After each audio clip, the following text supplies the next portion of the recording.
اعوذ باللہ من الشیطان الرجیم بسم اللہ الرحمن الرحیم۔ السلام علیکم۔ آج کا وظیفہ رزق میں برکت کا وظیفہ ہے۔ اللہ تعالیٰ کے اسم مبارک سے یہ وظیفہ ہے، بہت ہی آسان برکت والا وظیفہ ہے۔ اللہ تعالیٰ ہم سب مسلمانوں کی پریشانیوں کو دور فرمائے۔ جو لوگ پریشان ہیں رزق کے حوالے سے، رزق میں تنگی ہے، رزق میں بے برکتی ہے، اگر کاروبار نہیں چل رہا تو انشاءاللہ یہ وظیفہ کریں۔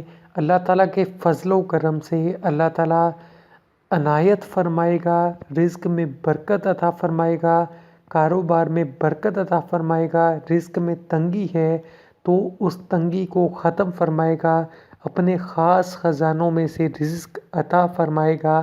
اللہ تعالیٰ کے نام مبارک سے ہی یہ وظیفہ ہے۔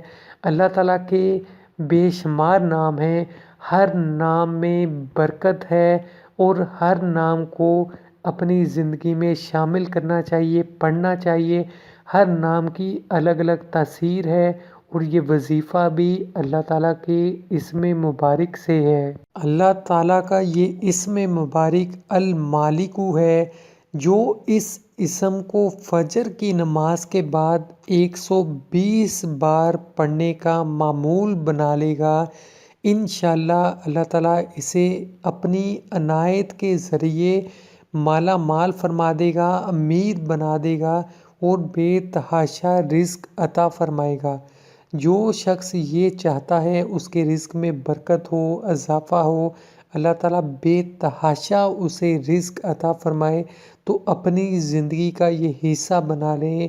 ہر فجر کی نماز کے بعد 120 مرتبہ اللہ تعالیٰ کے اس اسم مبارک المالک کو پڑھیں، ورد کریں، انشاءاللہ اللہ تعالیٰ اپنے خاص خزانوں میں سے رزق عطا فرمائے گا۔ جب کوئی بھی شخص پریشان ہوتا ہے تو وہ اللہ تعالیٰ سے جب مانگتا ہے تو اللہ تعالیٰ اس کی دعاؤں کو سنتا ہے، اس کی پریشانی کو دور بھی فرماتا ہے۔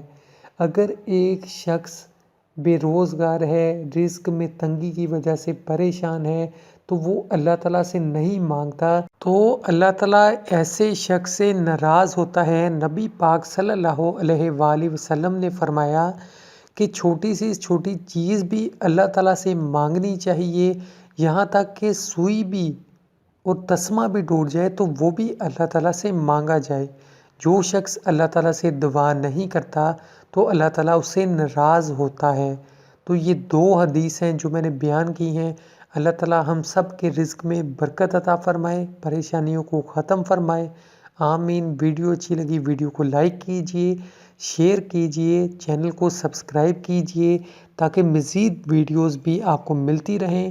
خدا حافظ۔